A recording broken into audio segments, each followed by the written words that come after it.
This is the Lone Creator YouTube. We hope this video helps. You start by collecting what matters most: logos, 3-5 headlines, and main images. This saves time later. Once ready, pick a 16:9 template or quickly set slide size and global fonts to keep consistency.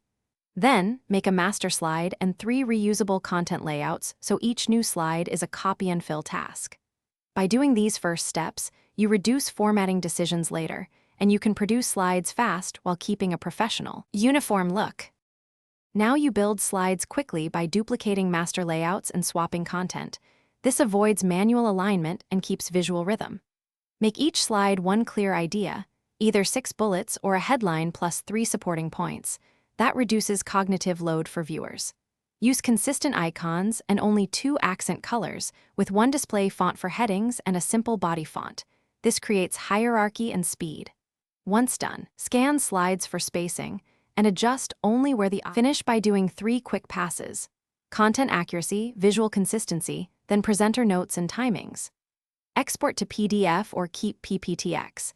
Make sure fonts are embedded or substituted intentionally, and verify image resolution is clear on screen. If something breaks, like misaligned objects or a missing font, reset the slide layout, replace the problematic image with a compressed copy, or paste the slide as a picture to lock appearance. This gets you a polished deck fast and ensures reliable playback. Thanks for watching. Consider subscribing if we helped you.